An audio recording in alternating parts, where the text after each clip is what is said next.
क्षण कर्म चेतन बंधकारु, कर्म के अवसान का कह कर स्वरूप यथार्थ जग का, जो किया उपकार है उसके लिए जिन वाणी माँ को वंदना शत बार है, वंदना शत बार है, वंदना शत बार है।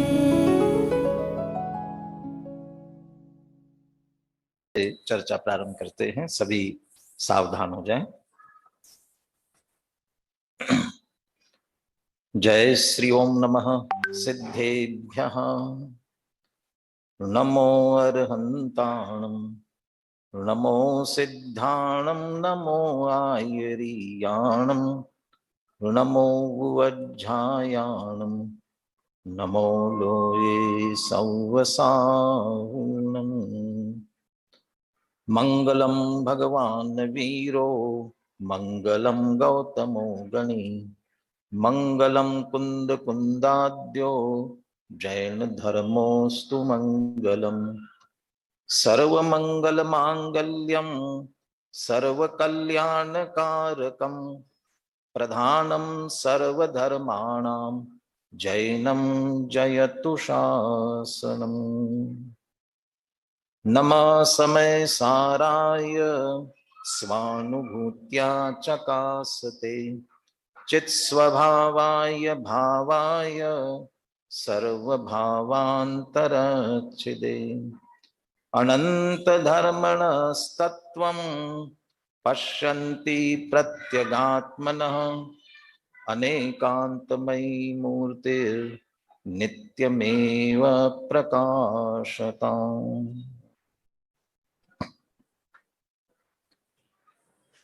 अभी हमने मंगलाचरण में अमृतचंद्राचार्य के प्रारंभ के 2 कलशों का उच्चारण किया। आप पहले इन कलशों को बोलते थे, कल हमने इसका मर्म समझा, उसके बाद आज पुनः इन कलशों को आपने बोला। कुछ आपको अंतर ख्याल में आया। आज बोलते समय उन शब्दों के भाव हमारे ख्याल में आए तो समझ लेना कल हमने समझा, और जो कल समझा उसका उपयोग आज पुनः हमने किया। इसी तरह से जब भी हम उसे दोहराएं तो ये भाव हमारे ख्याल में आने चाहिए। इसी तरह से हम पाठ हमेशा करें। अब हम प्रारंभ करने जा रहे हैं 3 कलश के पश्चात पहली गाथा की तरफ। अमृतचंद्र आचार्य ने गाथा प्रारंभ करने से पहले उसकी उत्थानिका लिखी। भूमिका, अंग्रेजी में हेडिंग कह सकते हैं, गुजराती में मथाला कहते हैं। क्या लिखते हैं उसमें कि अगली गाथा में क्या चर्चा करने जा रहे हैं। ये अमृतचंद्र आचार्य पहले ही बोलते हैं, पहले ही बता देते हैं। वह उत्थानिका भूमिका, पहली गाथा प्रारंभ हो रही है तो क्या उत्थानिका लिखते हैं इसमें, हम उसे पढ़ते हैं और उसकी चर्चा करते हैं। देखिए क्या शब्द ले रहे हैं। अथ सूत्रावतारः, ये सर्वप्रथम उत्थानिका के रूप में शब्द हैं। अथ सूत्रावतारः। अब आप ये देखिए, ये जो मंगलाचरण की गाथा आने वाली है और मंगलाचरण की गाथा आ रही है तो भूमिका उत्थानिका ये लिखना चाहिए कि अब कुंद कुंद आचार्य देव मंगलाचरण करते हैं, इस तरह आना चाहिए था। ऐसा कुछ न लिख करके सिर्फ ये लिखा अथ सूत्रावतारः। वास्तव में ये जो शब्द हैं ये पहली गाथा की उत्थानिका नहीं है, ये ग्रंथ प्रारंभ हो रहा है उसकी उत्थानिका है। कुंद कुंद आचार्य की गाथाएं प्रारंभ हो रही है।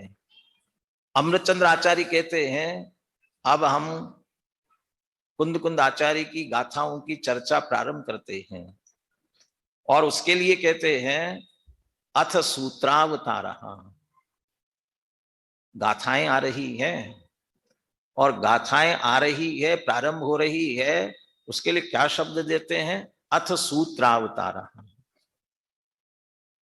अब सूत्र अवतरित होते हैं। सूत्र का अर्थ यहां गाथा है। अभी सबका अपन अथ शब्द का भी अर्थ करेंगे, सूत्र का अर्थ भी करेंगे, अवतार शब्द का भी अर्थ करेंगे। लेकिन यहां कह रहे कि अब सूत्र अवतरित होते, गाथा है, गाथा को सूत्र का यहां पर, ये अवतरित होते हैं। अवतरित होते हैं ऐसा क्यों कह रहे हैं? ये महिमा के लिए, महिमावाचक। आपने कभी नाटकों में देखा होगा, जब राज दरबार में दरबार सजा हुआ है और जो राजा आने वाले हैं, तो फिर दरबार वहां से, दरबान जो है वहां, द्वारपाल जो है वहां से आवाज लगाता है, सावधान राजाधिराज पधार रहे हैं। तो ये जैसे उसकी प्रशंसा महिमा होती है, बहुमान होता है, ऐसे कुंद कुंद आचार्य की गाथाओं के प्रति अमृतचंद्र आचार्य के चित्त में कितनी महिमा है, उसके लिए कहते हैं कि अब सूत्र अवतरित हो रहे हैं। अत सूत्रावतारः। क्या अर्थ है इसमें? सबसे पहला शब्द है अथ। अथ शब्द का अर्थ क्या? संस्कृत में कुछ भी लिखना प्रारंभ करते हैं तो अथ से प्रारंभ करते हैं। सबसे पहला अथ शब्द आता है। जब भी प्रारंभ से अंत तक बात कहनी हो ना, तब ये कहेंगे अथ से इति तक। तो अथ माने प्रारंभ और इति माने पूर्ण होता है। तो यहाँ अथ प्रारंभ हो रही है, इसलिए अथ शब्द का प्रयोग किया। और जो अथ है ये मंगल सूचक आरंभिक शब्द होता है, ये मंगल सूचक होता है। तो एक मंगल की सूचना के लिए अथ शब्द का प्रयोग किया। सूत्र, सूत्र माने क्या? सूत्र प्रवचन सार की गाथा 34 में लिखा सूत्र का अर्थ, सुत्तम जिनोव दिठम पोगल दव्व पगे ही वैणी। अर्थ दिया नीचे अपन ने उसे, पुद्गल द्रव्यात्मक वचनों द्वारा जिनेन्द्र भगवान के द्वारा उपदिष्ट ही सूत्र है। माने वचनों से जिनेन्द्र भगवान के द्वारा जो भी उपदेश दिया गया है वही सूत्र कहलाता है। माने जिनेन्द्र भगवान की वाणी वह सूत्र है। अब वह चाहे तत्वार्थ सूत्र जैसे सूत्रों में हो, जैसे अभी प्रवचन सार अपने समय सार की प्राकृत गाथाओं में हो, चाहे जैसे अमृतचंद्र आचार्य के हम श्लोक में देख रहे थे श्लोक में हो, अभी इसकी टीका गद्य में लिखी जाएगी टीका में हो। मैं तो यहां तक कहता हूं इसी का अनुवाद करते हुए जो हिंदी में लिखा गया वह भी तो जिनेन्द्र भगवान के द्वारा दिया गया उपदेश ही है ना, इसलिए वह भी सूत्र है। सूत्र क्यों कहते हैं इसे? सूत्र माने धागा होता है। जो वहां से भगवान की वाणी निकली, तीर्थंकर की धुनी गणधर ने सुनी, अंग रचे चुनी ज्ञानमयी, सो जिनवर वाणी शिव सुख दानी, त्रिभुवन वाणी पूज्य भई। तो वहां से लेकर एक सुसूत्र व्यवस्थित तरीके से हमारे पास तक आई है, इसलिए भी उसे सूत्र कहते हैं। दूसरा, एक संक्षिप्त में उसे निबद्ध किया हुआ भावों को, इसलिए भी वो सूत्र कहते हैं। तो जिनेन्द्र भगवान के द्वारा जो कहे गए वचन है वे सूत्र कहलाते हैं। इसकी टीका में लिखा, अमृतचंद्र आचार्य टीकाकार है इसके, वे सूत्र का अर्थ देते हैं, श्रुतम तावत सूत्रम। श्रुतम, श्रुत ही सूत्र है, वो जिनवाणी वही सूत्र है।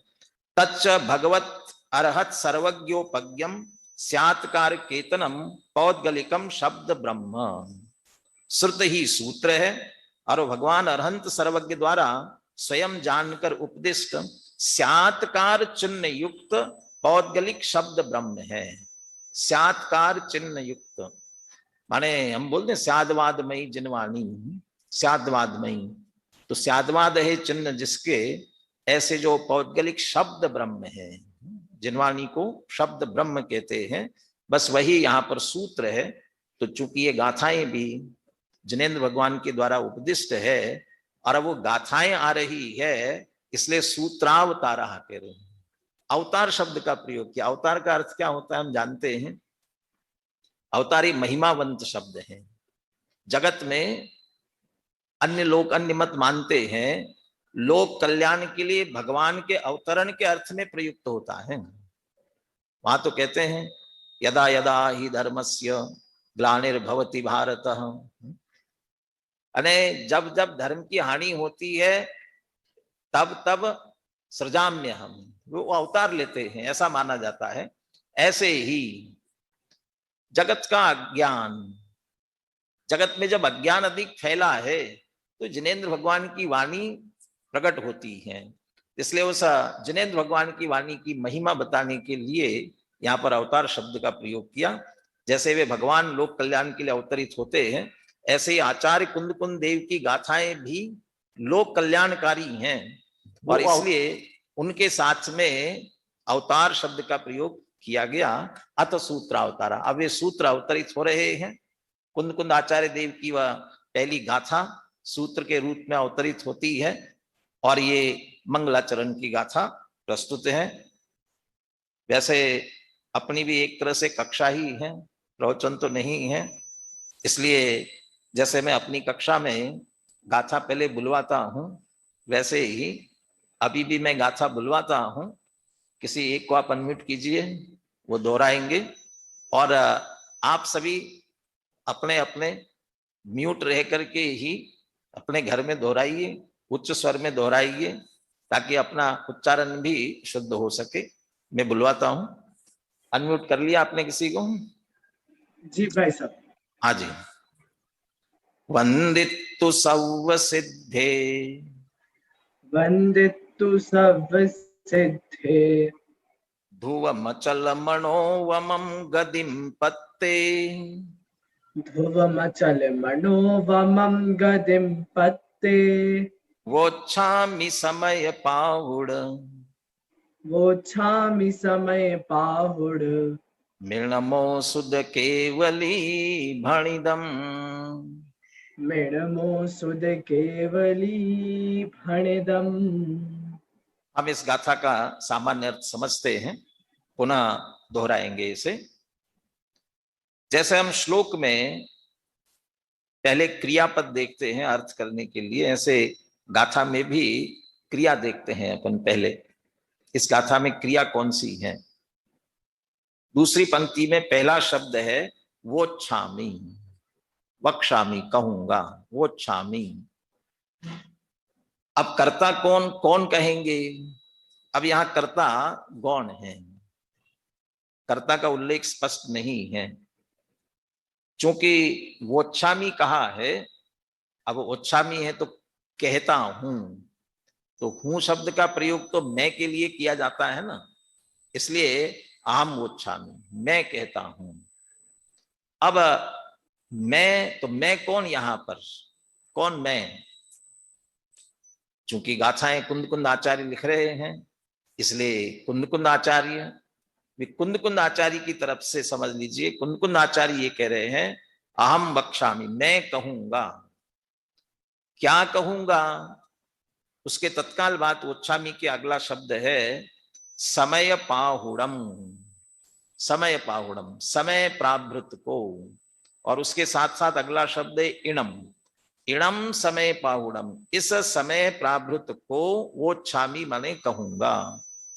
और मिणम के बाद ओ शब्द लगा है कि अहो।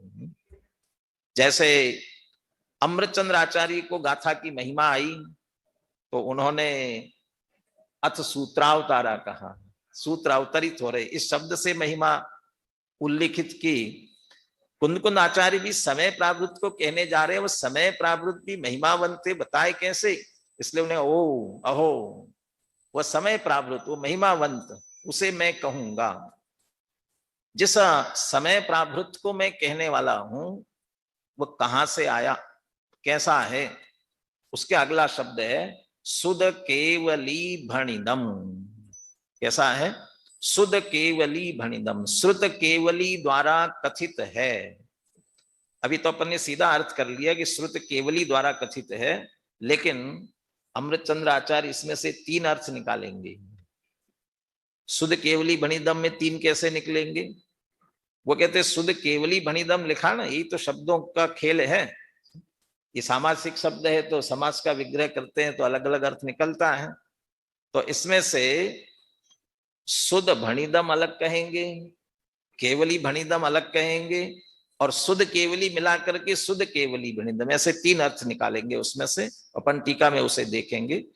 अपन अभी सामान्य अर्थ करते हैं कि श्रुत केवलियों द्वारा कथित ऐसे समय प्राभृत को मैं कहूंगा। ये नीचे की पंक्ति का अर्थ हुआ सामान्य अर्थ। लेकिन ये मंगलाचरण की गाथा है ना, तो मंगलाचरण में नमस्कार करना है, तो नमस्कार किया कि नहीं किया? ऊपर की पंक्ति में वंदितु, वंदना करके मैं समय प्रावृत कहूंगा, कहना प्रारंभ करूंगा। लेकिन कब?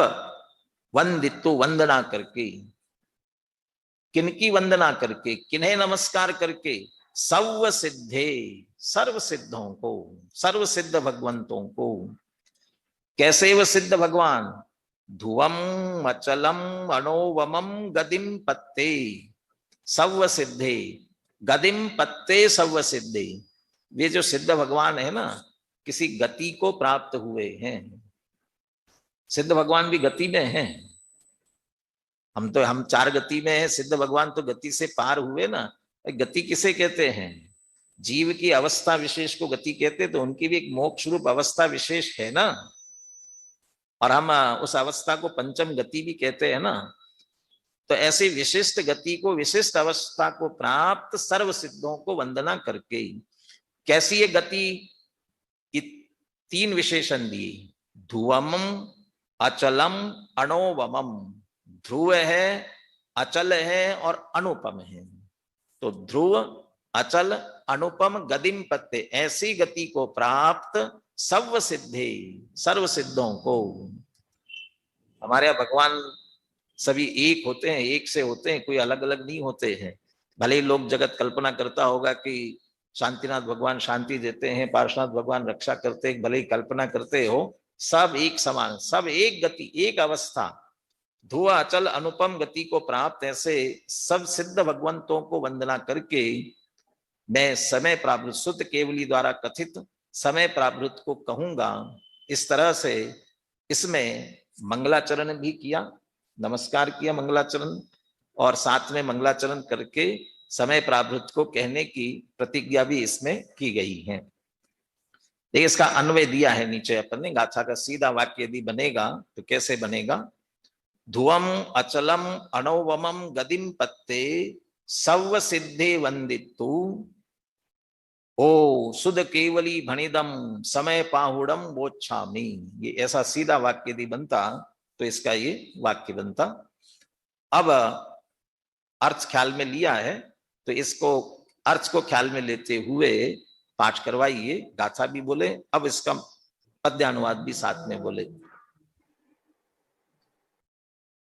वंदितु सर्व सिद्धे ध्रुवमचल मनोवमं गदिं पत्ते वोच्छामि समय पाहुड़ मेड़मो सुध केवली भणिदम्।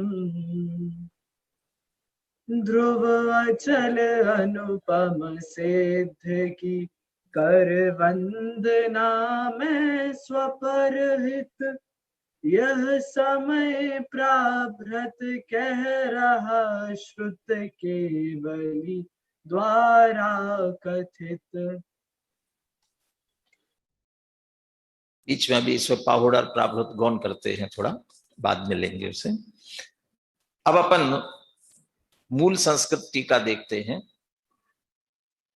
बहुत से हमारे शास्त्रीय विद्वान भी जुड़े दिख रहे हैं मुझे, संतोष जी दिख रहे हैं।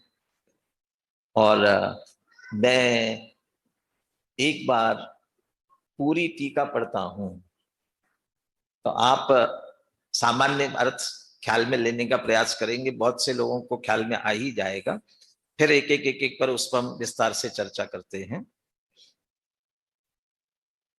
कुंद अमृतचंद्र आचार्य ने इस गाथा की टीका एक वाक्य में लिखी है, एक वाक्य है पूरा का पूरा।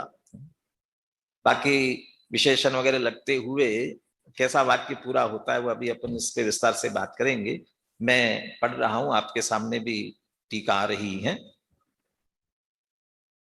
अथ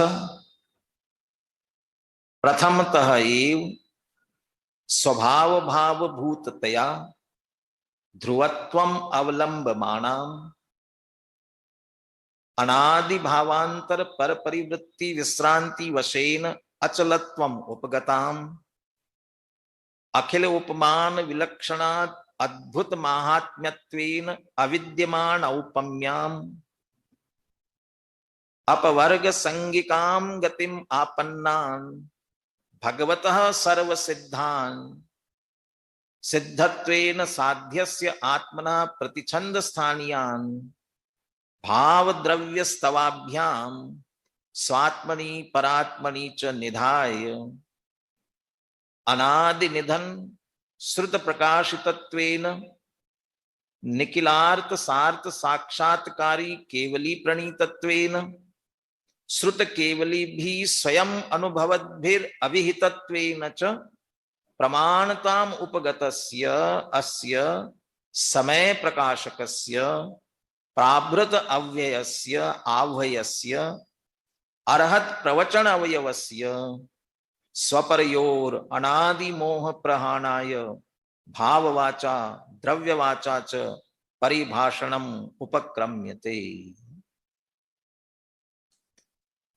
अमृतचंद्राचार्य कह रहे हैं, वंदितु सर्व सिद्धि, सर्व सिद्ध भगवंतों को नमस्कार किया कुंद आचार्य ने। अथ प्रथमतः एव, ग्रंथ प्रारंभ करते हुए सबसे पहले सिद्ध भगवंतों को नमस्कार किया। कैसे है सिद्ध भगवान? तो जो विशेषण सिद्ध भगवंतों के मूल गाथा में दिए हुए हैं, वह विशेषण सिद्ध भगवंत पर कैसे घटित होता है, माने उसका हेतु क्या है, तो एक एक का हेतु देंगे, एक एक पर अपन बात करेंगे। ऐसे सिद्ध भगवान, और इन्हें नमस्कार किया, लेकिन नमस्कार शब्द का प्रयोग नहीं किया सीधा। वो कह रहे हैं, बीच में शब्द आए हैं, देखिए, भाव द्रव्य स्तवाभ्याम स्वात्मनि परात्मनि च निधाय। भाव द्रव्य स्तुति के द्वारा अपनी और पर की आत्मा में निधाय स्थापित करके, किन्हें? वह सर्व सिद्धान, सब सिद्ध भगवंतों को अपनी और पर की आत्मा में स्थापित करके द्रव्य भाव स्तुति से, माने जो वंदित्व शब्द है उसका भाव उन्होंने द्रव्य भाव स्तुति के द्वारा इसके माध्यम से ले लिया। द्रव्य भाव स्तुति माने कुंद आचार्य ने द्रव्य भाव स्तुति की सिद्ध भगवंतों की, लेकिन अमृतचंद्र आचार्य के चित्त में एक विकल्प आया। एकत विभक्त आत्मा, शुद्ध आत्मा, भगवान आत्मा, उसका निरूपक ग्रंथ, उसकी रचना करना प्रारंभ कर रहे हैं, और उसकी रचना प्रारंभ करते हुए सिद्ध भगवंतों को नमस्कार कर रहे हैं। अमृतचंद्र आचार्य ने तो नमः समय सारा कह करके शुद्ध आत्मा को ही नमस्कार किया, लेकिन कुंद आचार्य प्रकट पर्याय में सिद्ध भगवंतों को नमस्कार करते हैं, तो इसके पीछे कुछ ना कुछ विशेष उद्देश्य होना चाहिए। उन्हें उद्देश्य लगा अमृतचंद्र आचार्य को कि वो ये कहना चाहते हैं कि हम ऐसे ग्रंथ की रचना करने जा रहे हैं जिसमें उन भगवान आत्मा की चर्चा आएगी कि कौन सी, इसमें एक शब्द दिया है, सिद्धत्वेन साध्यस्य आत्मना प्रतिछंद स्थानीयान। कैसे वो सिद्ध भगवान? सिद्धत्व से साध्य जो अपना आत्मा, उसके प्रतिछंद के स्थान पर है। सिद्धत्वेन साध्यस्य आत्मना प्रतिछंद स्थानीयान, बीच में शब्द है, अभी फिर से क्रम से अपन लेंगे, वहां फिर से थोड़ी चर्चा करेंगे। मैंने सिद्धत्व के कारण साध्य जो अपना आत्मा, मैंने हम क्या बनना चाहते हैं, हमारे आदर्श क्या है? अशरीरी सिद्ध भगवान, आदर्श तुम्ही मेरे। तो हम जैसा बनना चाहते हैं उसके प्रतिछंद के स्थान पर भी सिद्ध भगवान है। तो आत्मा के प्रतिछंद के स्थान पर ऐसे सिद्ध भगवान उनकी अपनी और पर की आत्मा में स्थापना करके, स्थापना करके का अर्थ क्या? इसका अर्थ ये कहना चाहते हैं अपनी आत्मा में स्थापना की उन्होंने कि क्या मैं सिद्ध समान शुद्ध आत्मा हूं, सिद्ध समान सदा पद मेरो। कुंद कुंद आचार्य, मैं सिद्ध समान शुद्ध आत्मा हूं, कहते मैंने तो ऐसा निर्णय किया। गुरुदेव श्री के वाक्य आते हैं ना, हूं परमात्मा छुए निक्की कर, हूं परमात्मा छुए निर्णय कर, हूं परमात्मा छुए अनुभव कर। कुंद कुंद आचार्य तीन कषा चौकड़ी की अभाव पूर्वक ऐसा निरंतर संवेदन संचेतन कर रहे हैं। उन्होंने अपने में सिद्ध की स्थापना की हुई है, लेकिन चाहते हैं सुनने वालों के अंदर भी सिद्धत्व की स्थापना होवे।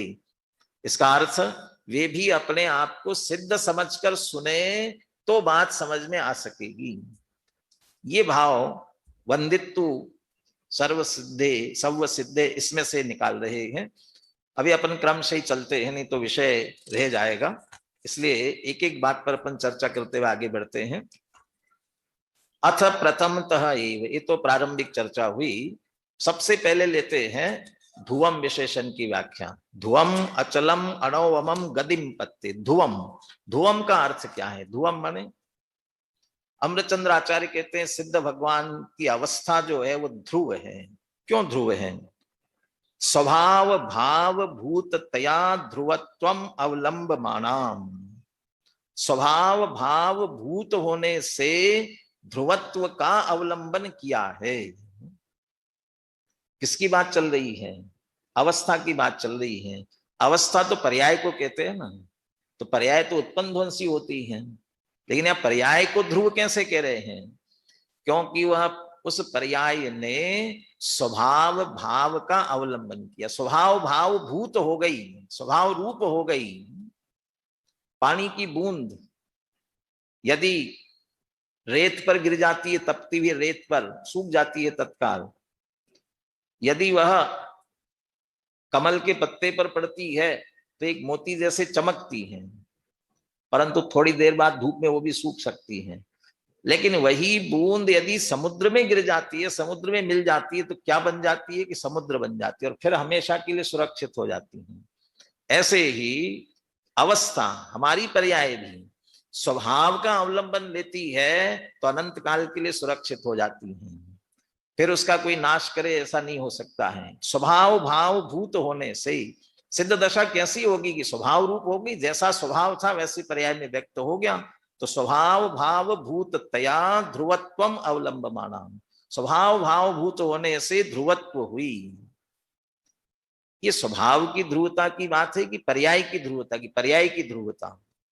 लेकिन पर्याय ध्रुव क्यों हुई? क्योंकि ध्रुव स्वभाव का अवलंबन करने से पर्याय भी ध्रुव हो गई। अब वो पर्याय ऐसी हुई है, अब कभी रहिए अनंतानंत काल यथा तथा शिव परिणय। इसलिए स्वभाव भाव भूत होने से स्वभाव ध्रुव है, इसलिए उसका आश्रय करने से पर्याय भी ध्रुव हुई। तो ध्रुवम। दूसरा विशेषण लेते हैं अचलम। ध्रुवम अचलम। अचल क्यों है? अनादि भावांतर पर परिवृत्ति विश्रांति वशेन अचलत्वम उपगताम। वह गति व अवस्था सिद्ध दशा अचलत्वम उपगताम, अचलता को प्राप्त हुई है। क्यों हुई है? अभी तक तो अचल नहीं थी। अभी क्या हो रही थी? अनादि भावांतर पर परिवृत्ति। पर परिवृत्ति, पर में ही परिवृत्ति परिभ्रमण हो रहा था, परिवर्तन हो रहा था। काय किस कारण से? कि भावांतर, अन्य भावों में परिवर्तन, अन्य भावों में ही परावर्तन परिवर्तन घूमना चल रहा था, और उसके कारण से संसार परिभ्रमण हो रहा था अनादिकाल से। भावांतर पर परिवृत्ति, अन्य भावों का आश्रय करने से पर में परिभ्रमण हो रहा था। टोडरमल जी ने दूसरा अधिकार मोक्षणा प्रकाशक का प्रारंभ किया, तो वहां सबसे पहले संसार अवस्था की बात की। दूसरा अधिकारी संसार अवस्था का वर्णन करने वाला है, तो वहां संसार की दो तरह से परिभाषा दी। यह जीव अनादि काल से कर्म बंधन सहित है, इसलिए औपाधिक भावों में परिभ्रमणपना पाया जाता है। अरे कर्म बंधन सहित है, इसलिए चार गति में परिभ्रमण हो रहा है, और साथ में औपाधिक भावों में परिभ्रमणपना, मोह राग द्वेष, ये इनका भी परिभ्रमणपना। तो चार गति का परिभ्रमण ये द्रव्य संसार, और भावों का परिभ्रमण, भावों में जो परिभ्रमण हो रहा है वो भाव संसार।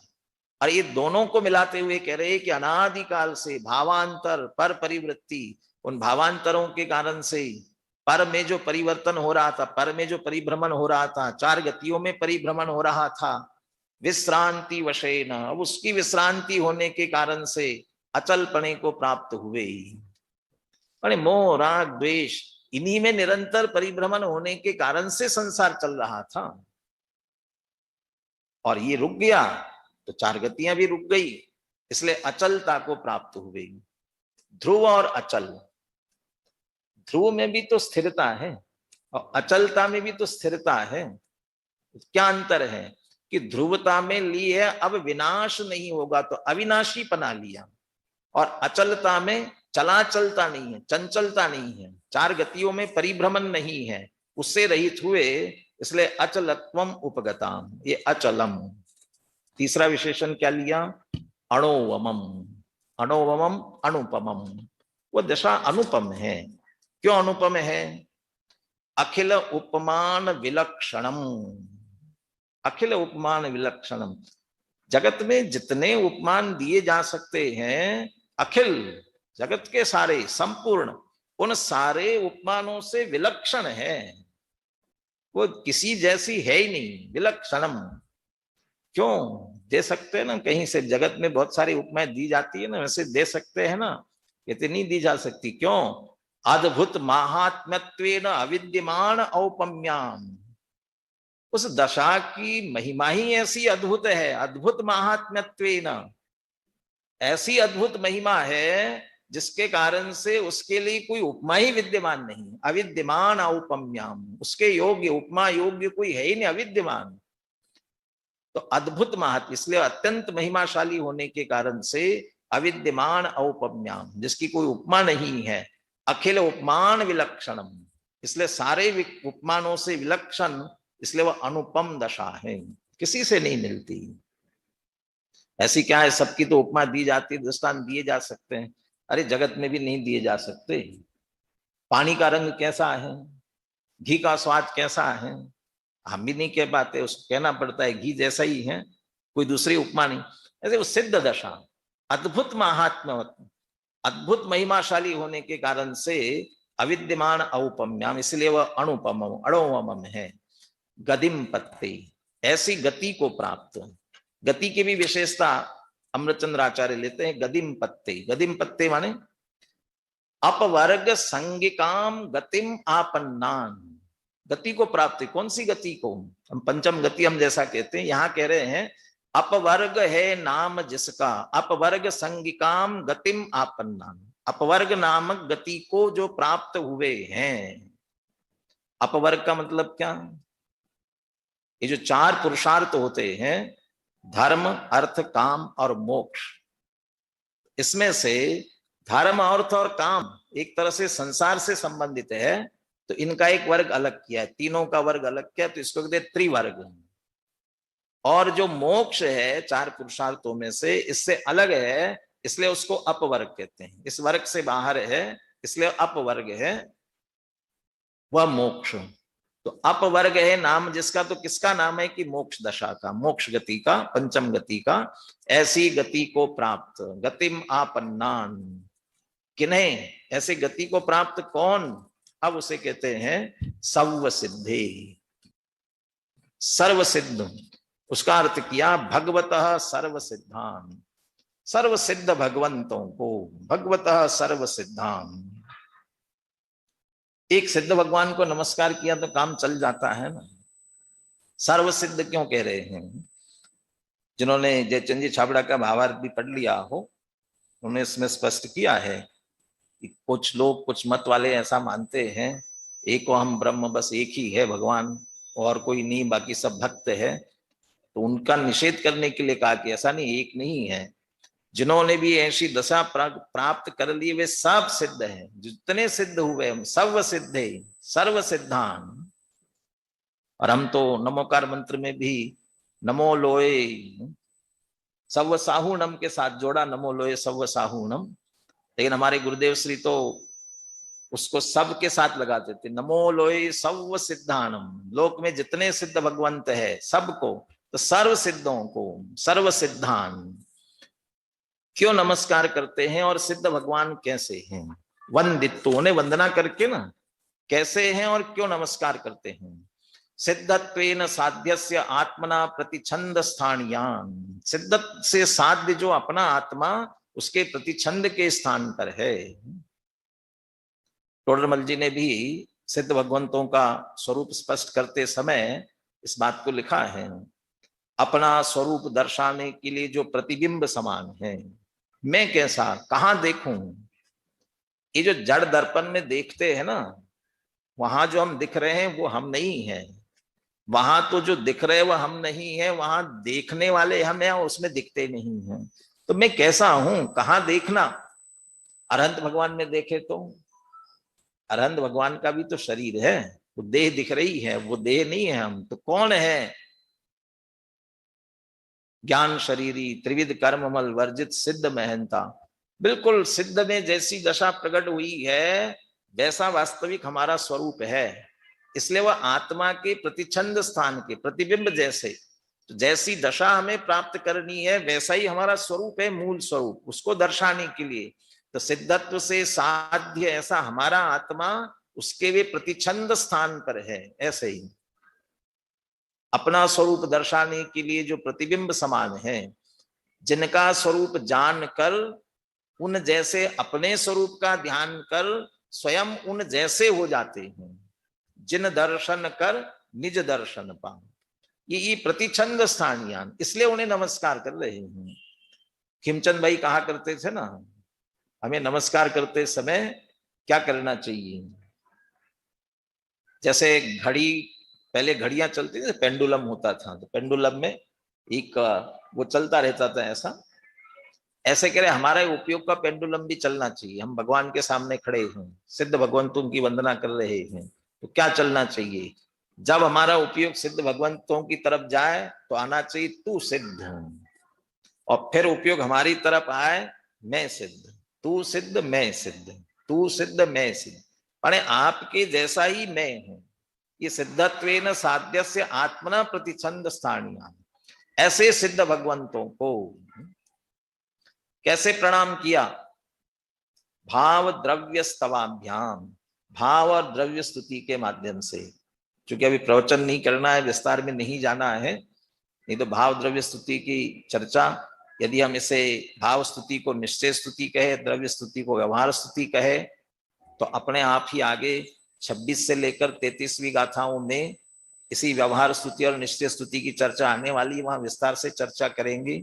या संक्षेप में बात करते हैं, टू द पॉइंट, भाव स्तुति क्या और द्रव्य स्तुति क्या है। हमने इसमें उद्धरण लिया है, गुरुदेव का उद्धरण है। भाव स्तुति क्या समझना, द्रव्य स्तुति क्या समझना। मन वाणी देह तथा शुभाशुभ वृत्ति से मैं भिन्न हूं, इस प्रकार शुद्धात्मा की ओर उन्मुख होकर तथा राग वृत्ति से हटकर अंतरंग में स्थिर होना सो भाव स्तुति है। अरे अपनी आत्मा में स्थिर होना ये भाव स्तुति है। अब फिर वो चर्चा में विस्तार में जाएंगे तो दिक्कत हो जाएगी कि ये हम अपने आत्मा में स्थिर और भगवान की स्तुति कैसे, क्योंकि भगवान की आज्ञा भी यही है, अपने को जानो, अपने को पहचानो, अपने में लीन हो जाओ। इसलिए अपने स्वरूप में लीन होना ये वास्तव में भाव स्तुति है। तो मैं सिद्ध समान शुद्ध आत्मा हूं, अब मैं देह मन वाणी नहीं हूं, जो शुभाशुभ विकल्प है वो मैं नहीं हूं, मैं शुद्धात्मा ही हूं। इसलिए इस तरह से अपने में लीन होना, इसका नाम भाव स्तुति है। अब द्रव्य स्तुति क्या है, हम भी द्रव्य नमस्कार माने ये समझते हैं हाथ जोड़ना, और भाव नमस्कार माने समझते हैं अंदर परिणाम जो हो रहे वे। अरे तो भाव वो भी द्रव्य स्तुति में चला गया। इसलिए शुभ भाव रूप स्तुति करना द्रव्य स्तुति है।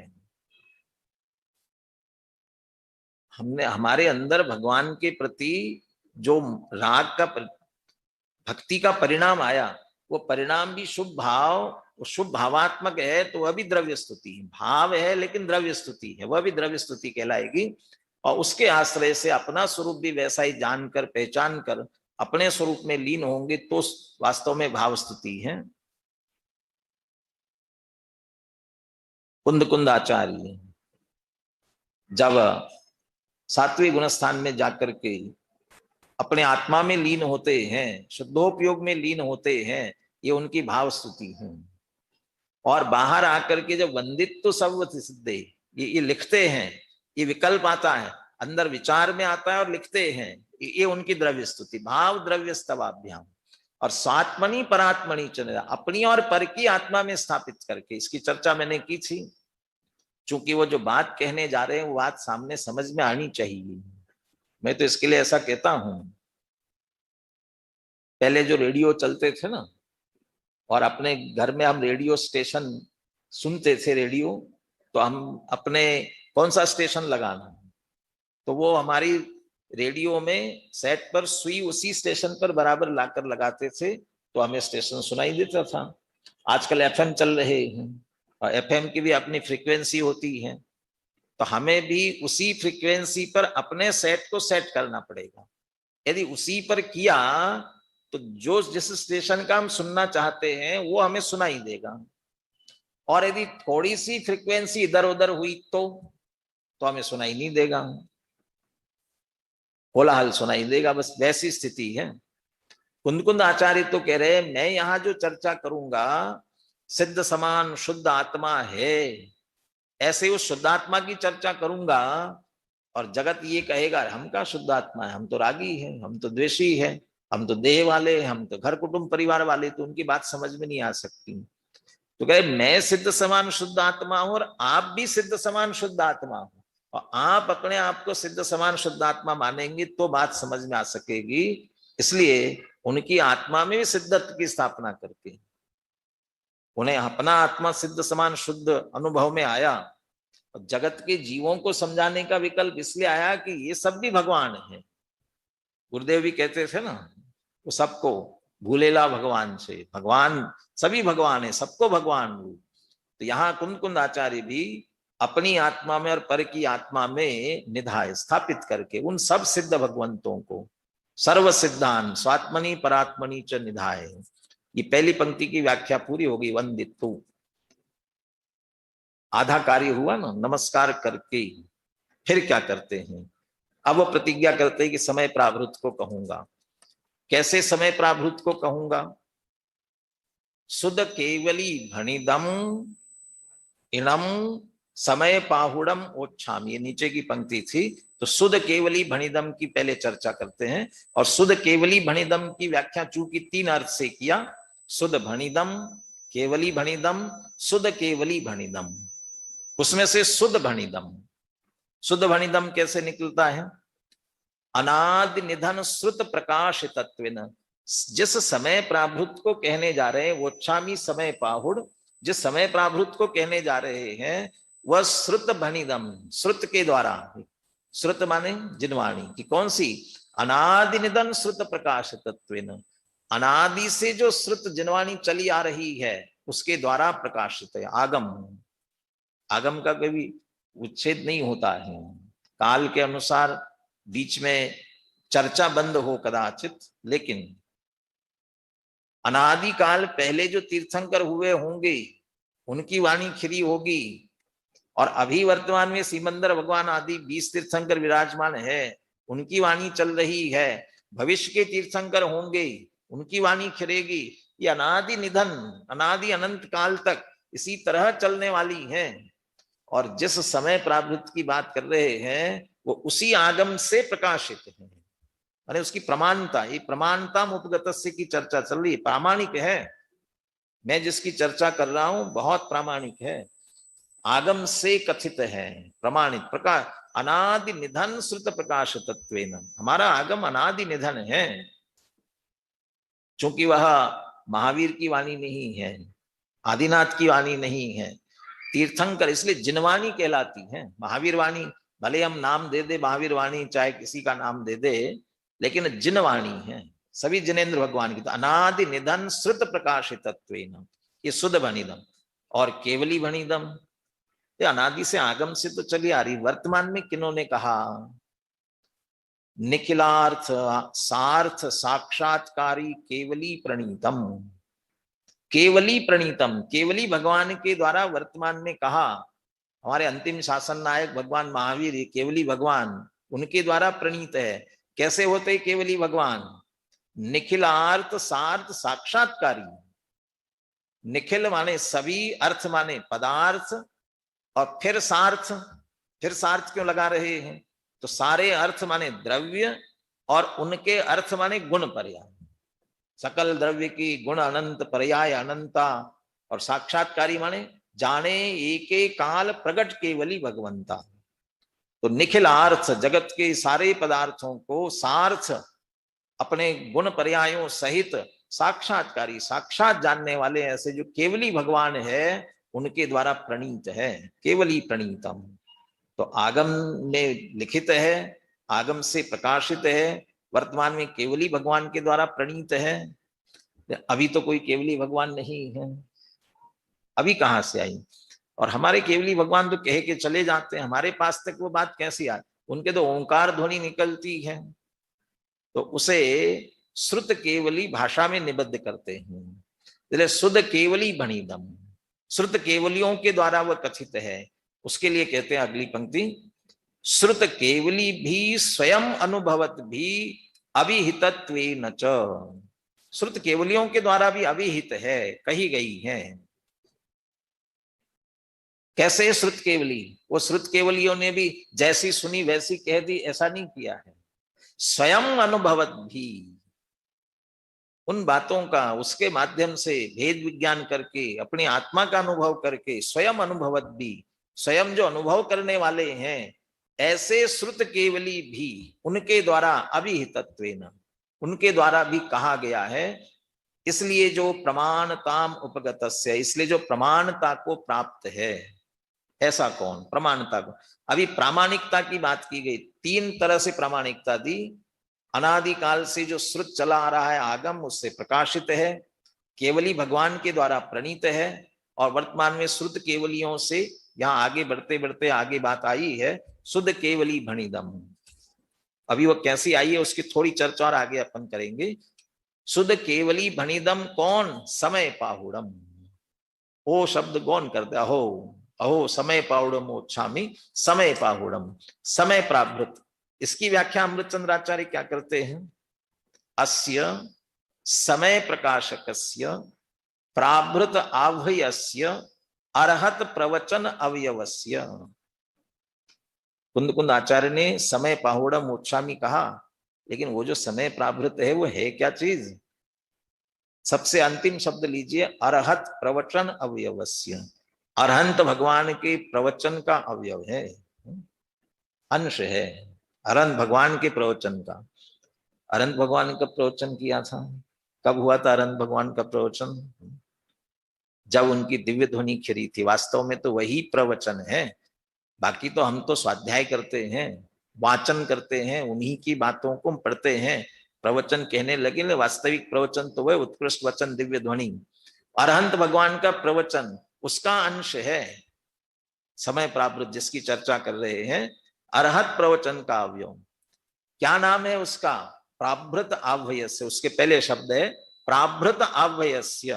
प्राभृत नाम कौन सा? प्राभृत समय प्रकाशकस्य, समय को प्रकाशित करने वाला प्राभृत। अस्य, ऐसे समय प्रकाशक प्राभृत नाम का जो अर्हत प्रवचन का अवयव है वह समय पाहुड़म, वह समय पाहुड़। पाहुड़ शब्द आया ना, वो पाहुड़ शब्द लीजिए। पाहुड़ किसे कहते हैं? पीछे अपन ने बीच में छोड़ दिया था पाहुड़ शब्द का, और उसे कहा पाहुड़ प्राकृत में कहते हैं और संस्कृत में उसे प्राभृत कहते हैं। समय प्रकाशक प्राभृत। पाहुड़ क्या है, प्राभृत क्या है?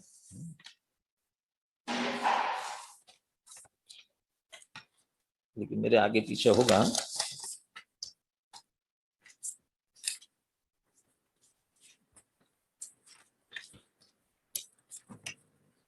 हाँ, पाहुड़म। जम्मा पदे ही पुढ़म तम्मा पाहुड़म। पदों से जो स्पष्ट है वह पाहुड़ है। ये पद सव्व सिद्धे धुवमचल मनोवमम, ये सब पद, इन पदों से जो स्पष्ट है बस उसे ही पाहुड़ कहते हैं। जम्मा पदे ही पुढ़म तम्मा पाहुड़म, ऐसा पाहुड़ कहा उसे। पाहुड़ का अर्थ एक भेंट भी होती है। वो भेंट का अर्थ जैसे आचार्य ने किया है उसको नीचे अपन ने दिया है इसमें, प्राभृत शब्द में से भी निकाला उसे भेंट का अर्थ। प्राभृत का अर्थ समय प्रकाशक से प्राभृत अव्यस। प्राभृत माने क्या, देखिए, प्रकृष्टेन तीर्थंकरेण आभृतम प्रस्थापितम इति प्राभृतम। प्र आभृतम, प्रकृष्ट से जो तीर्थंकर है उन्होंने जिसे भरा, आभृत या स्थापित किया, इसलिए जो प्राभृत कहलाता है। माने तीर्थंकरों के द्वारा जो स्थापित है वो प्राभृत कहलाता है। दूसरा अर्थ करते हैं, प्रकृष्टई आचार्यई विद्या वित्तवद भी आभृतम धारितम व्याख्यातम आनीतम इति वा प्राभृतम। वे तीर्थंकर भगवान तो कहकर चले गए, फिर वो बात हमारे पास तक कैसे आई?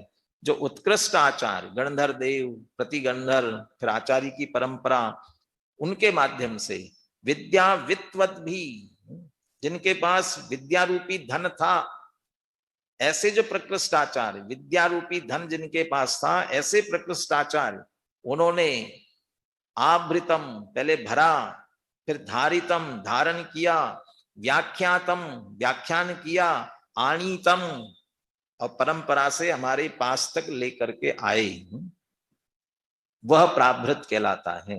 ये ऐसी परंपरा अविच्छिन्न वहां से चली आ रही है, उसे प्राभृत कहते हैं। तो प्रकृष्ट आचार्यों के द्वारा जिसे धारण किया, व्याख्यान किया और हमारे पास तक परंपरा से लेकर के आए, वह प्राभृत कहलाता है। ये कषाय पाहुड़ में जो व्याख्या की है उसके आधार से किया।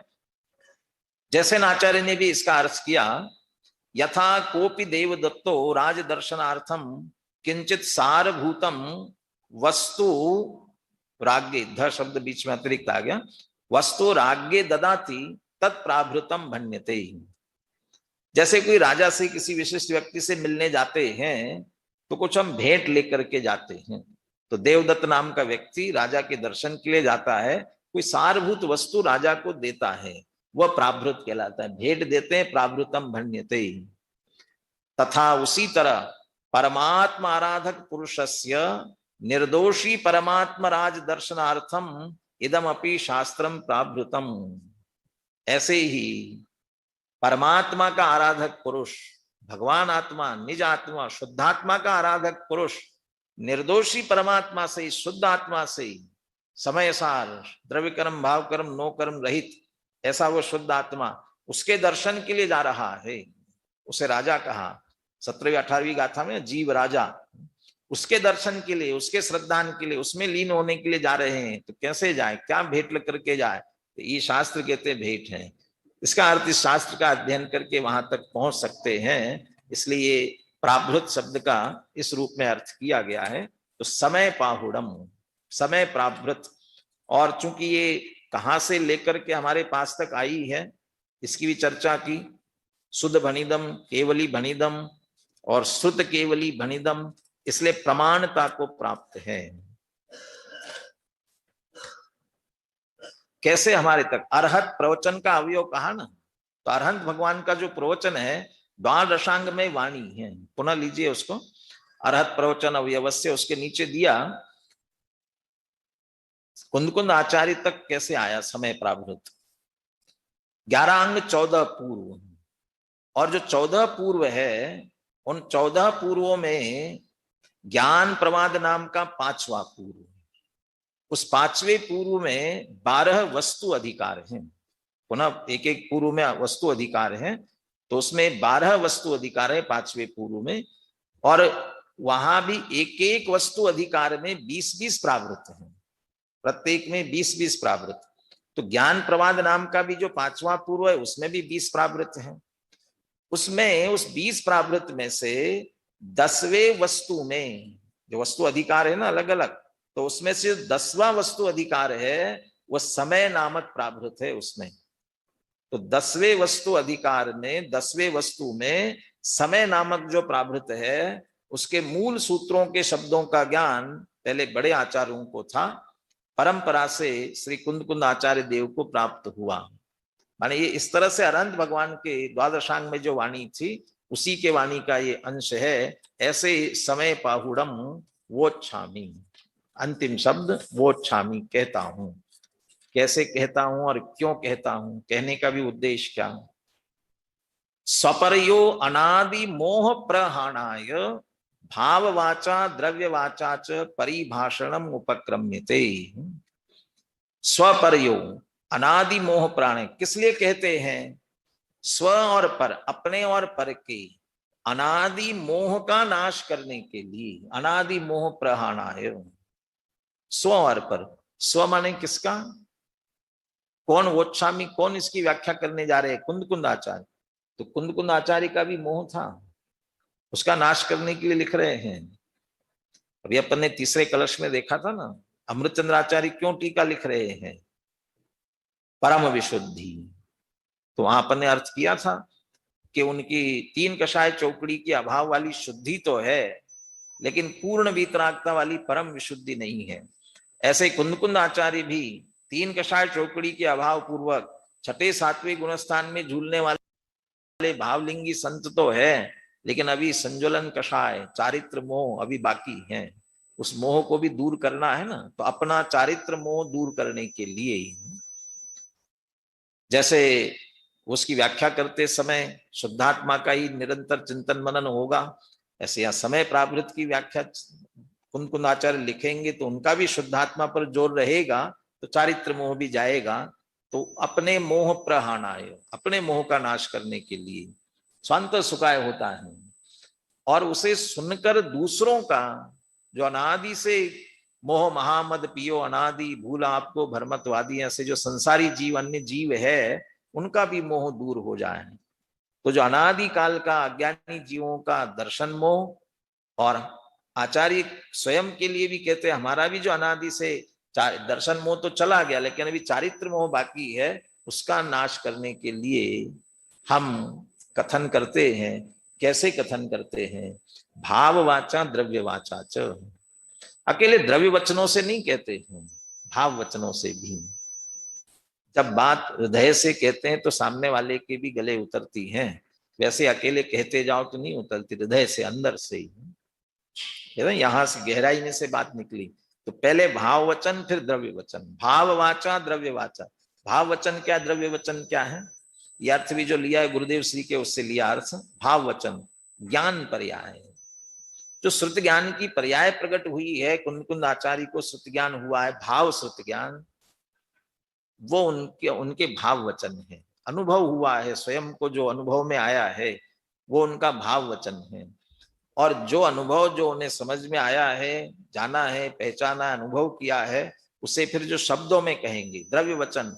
विकल्प पूर्वक जो वाणी निकलती है, जो बात समझ में आई उसे हम विकल्प शब्द देते हैं और कहते हैं और लिखते हैं, वो द्रव्य वचन है। तो भाव वाचा द्रव्य वाचा च परिभाषणम उपक्रम्यते, उसका परिभाषण प्रारंभ करते हैं। अभी तो ये मंगलाचरण है, यहाँ तो वोच्छामि, परिभाषण आगे अब उसकी चर्चा, वो समय प्रावृत की। समय क्या होता है, दूसरी गाथा में तत्काल समय कहने वाले हैं, उसका परिभाषणम उपक्रम्यते, परिभाषण करना प्रारंभ करते हैं। भाषणम भी नहीं करे, परिभाषणम। जो पूर्वाचार्यों के द्वारा हमारे पास तक आया है, बस हम उसका पुनः कथन करते हैं, उसकी परिभाषा करते हैं, व्याख्या करते हैं। ये आगे उपक्रम्यते प्रारंभ करते हैं। इस तरह से मंगलाचरण में सिद्ध भगवंतों को नमस्कार करके और समय प्रावृत को कहने की प्रतिज्ञा इसमें की। और अमृतचंद्र आचार्य ने वे सिद्ध भगवान कैसे हैं, उनके विशेषण कैसे घटित होते हैं, समय प्रावृत श्रुत केवली द्वारा प्रणीत है, कैसे प्रामाणिक है, इसकी सारी चर्चा टीका में की गई है। इसकी सब हमने चर्चा की। अब जब जब हम ये गाथा पढ़े तब तक ये पूरा भाव निश्चित रूप से हमारे ख्याल में आना चाहिए। एक बार और गाथा और इसका पद्यानुवाद दोहराते हैं और आज की चर्चा अपन पूर्ण करते हैं। बोलिए। कौन अनम्यूट है? वंदितु सव सिद्धे ध्रुवमचल मनोवमं गदिं पत्ते वोच्छामि समय पाहुड मृणमो सुद केवली भणिदम् ध्रुव अचल अनुपम सिद्ध की कर वंदना मैं स्वपर हित यह समय प्राभृत कह रहा श्रुत केवली द्वारा कथित। अभी अगली कक्षा अपनी शनिवार रविवार 9-10 अप्रैल 9 और 10 अप्रैल को आएगी। अगला पाठ्यक्रम अपना रहेगा 2 से 5वीं गाथा, दूसरी गाथा से लेकर 5वीं गाथा। इसका मतलब 9 तारीख को दूसरी तीसरी गाथा और 10 तारीख को चौथी 5वीं गाथा ये लेंगे। आप जरूर इसका स्वाध्याय करके आए अच्छे से। तो अपने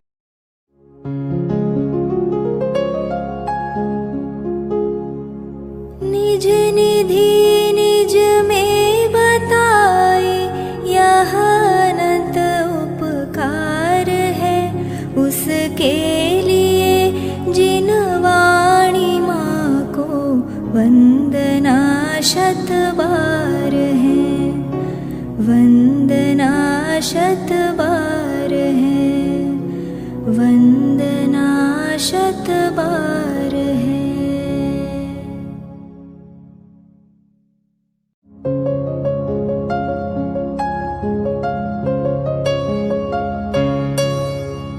हे जिन वाणी भारती तो ही जपो दिन रैन, जो तेरी शरणा गहे सो पावे सुख चैन। जा वाणी के ज्ञान ते सूझे लोकालोक, सो वाणी मस्तक नवो सदा देत हो ढोक, सदा देत हो